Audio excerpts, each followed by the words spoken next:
Today is Thursday the 16th of February, so we're lucky enough to be talking to you the day before the release of your debut album, Outsider. Very excited. Yeah, you must be really excited, mate. I mean, I've been busy at work, so it's been hard to wrap my head around it, but definitely the nerves and the excitement's building. And now that I'm home, I'm very, very excited. Oh, that's great, mate. Look, I've got to tell you, I'm one of the fortunate people who've had the privilege of listening to the album in its entirety prior to its release. Wow, congratulations. What a wonderful record. Oh, I'm glad you like it. Yeah, fabulous, mate. Look, regarding the overall mood of the album, I read somewhere where you were quoted as saying that you're always a bit of an outsider and that you think that's one of the more prominent themes on the album, the outsider life, and analysing that. Can you expand on that a little bit for us, please, mate?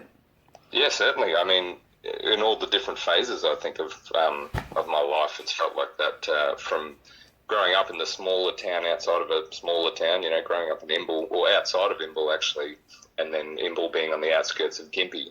Or away from Gympie, so kind of being a bit on the outside in that way, and then just having different thoughts about the world and viewing the world maybe a little bit differently than my peers at the time growing up. Definitely helped that outsider perspective. Right. And just sort of watching what other people did from that position, and then I guess also musically as well, my first priority and probably one of my biggest dreams was to have a family, and so I was lucky enough to be able to do that at an early age, at a younger age, and then while all of my friends would continue on with music, and I sort of put that on the back burner while I did dad and right. Husband and stuff. Right. So really made some good choices, I think, and to be able to then do this as well is just, a dream come true in all areas. I was actually talking to, we had maybe a couple of different other ideas for album titles,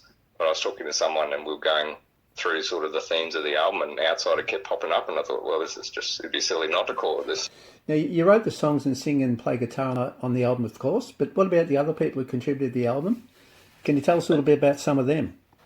Yeah, sure. Luckily, again, I guess through common interests and, perspectives of the world and whatever, how we view the world, I've got some pretty amazing musician friends, and just always kept those connections. And so we've got Matt Corby, obviously, who helped produce the album, right, and part owner of RVR, Rainbow Valley Records.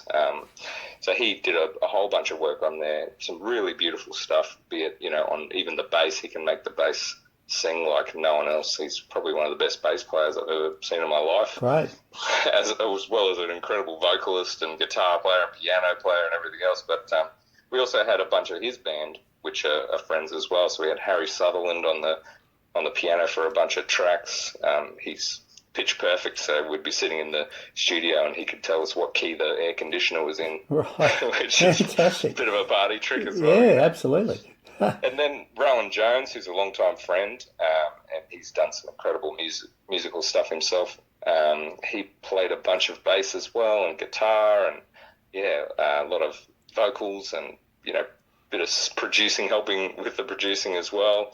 And then who else? We got Michael John Hayden on the drums, who's just an exceptional drummer. I mean, anyone who's in Matt's band has got to be a pretty good musician. So. Right.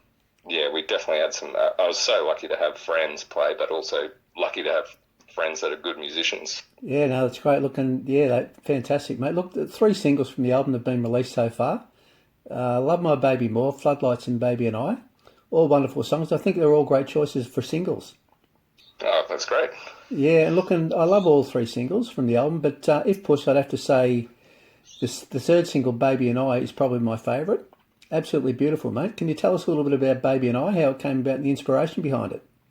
Yeah, well, just long hours in the truck, coming up with stuff and talking to friends on the phone and whatnot. You have a lot of time to talk.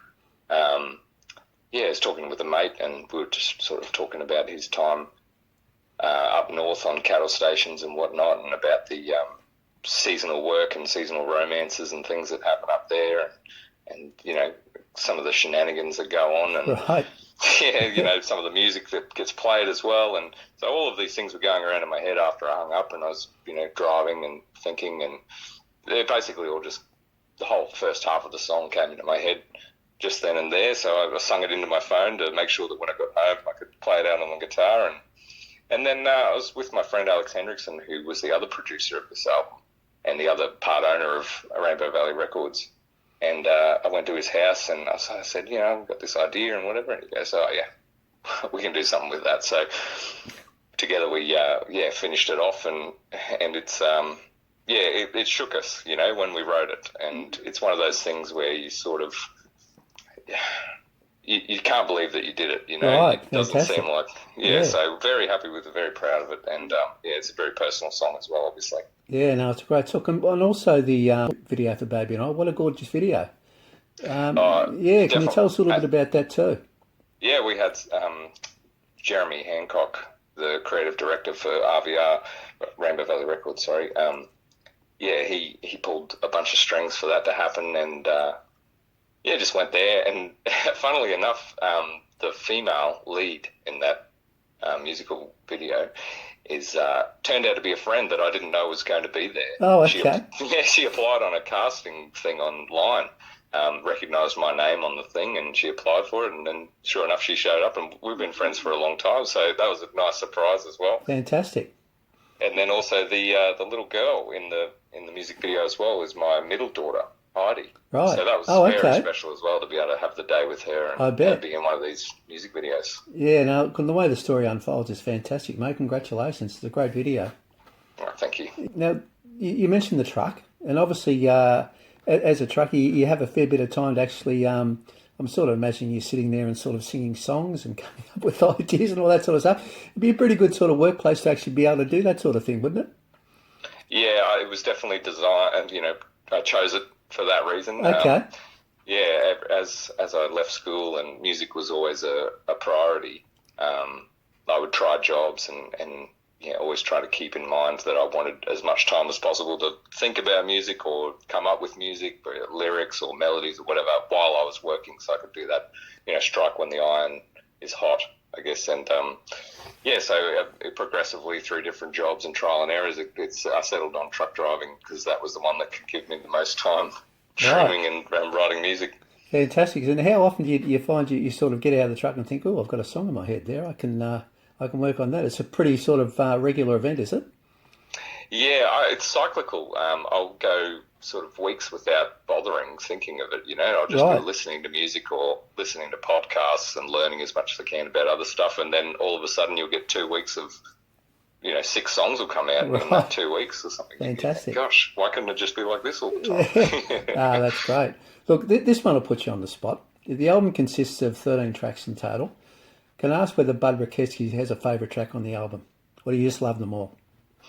Well, I think you could probably tell from the singles that the whole, and you've heard the album as well, they're all pretty varied. There's some similarities with the songs, and there's some ones that tie in with other ones, but it's a pretty broad spectrum of styles, I guess. So you love them all? That's the answer. That's the answer I often get, mate. I love asking artists that question, and that's often the answer. Fantastic. With look, in addition to the album's release tomorrow, you've also got several gigs coming up, and you got this weekend at the Riverboats Festival in Echuca. That's right. Yeah, and then on the Victorian Labor Day weekend next month, you'll be down here in our neck of the woods at the wonderful Port Fairy Folk Festival. We can't wait to see you play live at the Folkie. Yeah, I'm very excited. I've never been before, and this will be the first time, and I'm very excited for that one for sure. Fantastic, mate. Have you got sort of the times and the actual dates and times yet? I think I'm playing 2 shows over the weekend. Saturday, March 11th, I'm playing 6 p.m. at St. John's Church. Right. Now, I'm telling you this as if I know where these places are, but... you sound very convincing, mate. I bet you're right. Keep going, sorry. Yeah, and then on the Sunday, March 12th, at 10:15 in the morning, the Island, Stage 2. Fantastic, mate. Yeah, so we'll make sure we get along and have a listen. Can't wait. Yeah, if there's any listeners that are going to be there, make sure you find me and tell me where these stages are so that show up on time. They've got all very organised, mate, down here, down this neck of the woods. I'm sure someone will be able to show you down there. The stewards and all that are fantastic. They do a great job. I can't wait. Fantastic, mate. Look, shortly after the Port Fairy Folk Festival, you got gigs in Sydney and Tamworth on the same bill as the great American artist Tim Easton. Yes, that's Yeah, right. you must be really looking forward to those gigs too. Definitely. I hope to quiz him for a bunch of information, obviously being mostly a truck driver and father and husband. I do have friends that are musicians, which is incredible, but to be able to ask touring musicians a whole bunch of questions and, and take as much knowledge as I can will be great. So, yeah, the more I can do that, the better. I'm very excited for that. Yeah, no, that's great, mate. Before we let you go, Bud, I'd like to talk about the really early days of your career, if you like. You sort of touched on a little bit that you sort of were into music and then sort of moved on to sort of the family thing. But if we can go right back to the early days and when you first started out, I believe as a 13-year-old, you came across a painting of a man playing guitar by a stream and you thought, that's what I want to do, I want to play guitar. That's exactly right. Right. You've certainly done your research on that one. No, it's a great story, mate. Do you want to expand on that a little bit for us? Yeah, well, it was in high school. So, yeah, I just started year 8, and I think I went to St. Patrick's College in Gympie, which is a Catholic school, obviously, and we had religion, and they handed out these prayer books that I guess you could just use in your free time if you wanted. And it just struck me straight away. I saw this bloke sitting on the river bank on the front page, on the cover, and he just had, a beautiful dark stained guitar, which I was fascinated with guitars already at that stage, and I thought, and the property that he was on with the creek looked very similar to the property that I was growing up on, and I thought, bloody hell, that's what I've been searching for, is something to pass the time on this property because there's not much else to do. Fantastic. And this guy could just sit there and make songs up and entertain himself, and I thought, well, that's where I've got to head for sure. Yeah, and you started writing songs shortly after taking up the guitar. Yeah, that's true, because I didn't really know how to, find out how to play other songs that already existed, so I had to kind of work out myself, make up my own entertainment, like I said. Fantastic, mate. Look, and what about some of the artists who have influenced you along the way? I believe Johnny Cash and Bruce Springsteen, among others, have been big influences. Funnily enough, it's other people that say Johnny Cash. I never grew up with Johnny Cash. Oh, okay. Just like the Beatles and Rolling Stones, my parents loved every type of music, but they never owned Beatles or Rolling Stones or even Johnny Cash records. I didn't find that until much, much later. And even still, I don't know that many Johnny Cash songs. I think because everyone says, it's similar to Johnny Cash. I think, well, I better stay away so I don't accidentally steal something of his, Fair enough, mate. But definitely Bruce Springsteen and, a bunch of other, probably a lot of the outlaw country as well, Waylon Jennings, Townes Van Zandt, if you could call him outlaw. Yeah, there's so many... even different genres as well, like I said, my parents had huge...